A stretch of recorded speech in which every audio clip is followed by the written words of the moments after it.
अस्सलाम वालेकुम। अक्सर औकात जब मैं अपने ट्रेनिंग सेशंस में या one two one counselling sessions में होता हूँ तो लोगों का एक अजीब सा गिला सुनने को मिलता है जो उनको अपनी ज़ात से ही होता है। वो कहते हैं कि जी मैंने बहुत मेहनत की, मैंने बहुत कोशिश की, लेकिन जो मैं हासिल करना चाहता था वो मुझे नहीं मिला। तो जब मैं उनसे ये सवाल सुनता हूँ, उनका ये गिला सुनता हूँ, तो मेरे माइंड में एक स्टोरी आती है जो मैं उनके साथ भी शेयर करता हूँ and I am going to share with you also. कहते हैं कि पुराने वक्तों की बात है कि किसी वादी के अंदर एक कौम रहा करती थी और उस वादी को उसके इर्द गिर्द दो पहाड़ थे जहां से उसका एंट्री और एग्जिट का रास्ता होता था। तो उस वादी में एक लड़का था जिसका कद बहुत ज़्यादा था, नॉर्मल रूटीन से हट के उसका कद था और वो उसके मसल्स और उसकी जिसामत बहुत अच्छी थी, बिल्कुल बॉडी बिल्डर्स की तरह यू कैन से। तो एक दिन क्या हुआ कि उस लड़के को ख्वाब आया और ख्वाब में उसको उसके किसी देवता ने कहा कि तुम सुबह से उठ के ये जो पहाड़ है इस पहाड़ को धक्का लगा के तुमने साइड पे करना है ताकि इस वादी के लोगों के लिए जो रास्ता है वो और ज्यादा बन सके और ज्यादा खुला रास्ता हो सके, लोगों की तकलीफ को तुमने कम करना है। सो वो लड़का सुबह उठा और उसने उस पहाड़ को धक्का लगाना शुरू कर दिया।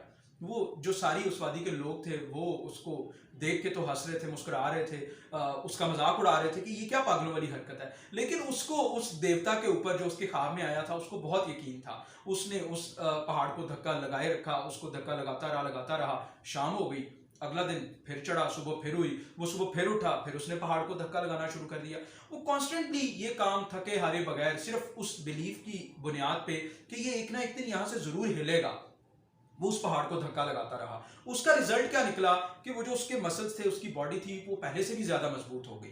अब हुआ क्या कि कुछ अरसे के बाद उस वादी के ऊपर किसी बैरूनी मुल्क की फौज ने हमला कर दिया। एज ए टोल्ड यू कि उस वादी में जाने का सिर्फ रास्ता वही दो पहाड़ों के दरमियान का रास्ता था। तो अब वो जो लड़का था उसका कद भी बहुत ज्यादा था, वो पावरफुल भी बहुत ज्यादा था। तो उसने अपनी वादी के लोगों को कहा कि आप मेरे पीछे रहें और आप मुझे जो मेरी शील्ड है, जो यू नो कि वो तलवारबाजी करते हुए वो जो बाजू पे पहनते हैं, उसने कहा कि आप मुझे मेरी शील्ड दे दो। उसने वो शील्ड पहनी अपने बाजू पे और उसने वो जो रास्ता था दो पहाड़ों के दरमियान, उसने उसके आगे उस शील्ड को टिका दिया और पीछे खुद खड़ा हो गया। अब दूसरी तरफ सारी फौज थी और इधर वो एक अकेला लड़का था। तो वो सारी फौज धक्का लगाती रही और उस शील्ड के ऊपर वार करती रही कि कहीं से हमें अंदर एंट्री का कोई रास्ता मिले, हम अंदर जा सके। लेकिन उस लड़के को उस पहाड़ को धक्का लगा लगा के अपने पाँव को बड़ी मजबूती से टिकाने की और अपने मसल्स की मजबूती की वजह से उस चीज को उस सारी फौज को रोकने की जो है वो प्रैक्टिस पहाड़ के ऊपर भी बहुत ज्यादा हो चुकी थी। सो उसका रिजल्ट क्या निकला कि वो जो फौज है वो उस वादी में ना आ सकी और वो बेचारे थक हार के वहां से कुछ दिनों के बाद चले गए। अब जब ये सब कुछ उस वादी के लोगों ने देखा तो तब उन्हें एहसास हुआ कि ये जो वहां पे इसकी प्रैक्टिस करवाई जा रही थी वो फजूल नहीं थी, वो इस दिन के लिए करवाई जा रही थी। सो होता क्या है, बाज़ औक़ात जिंदगी में बहुत सारे जो काम हैं, बहुत सारी जो चीजें हैं वो हमारी प्रैक्टिस के लिए हमसे करवाई जा रही होती हैं।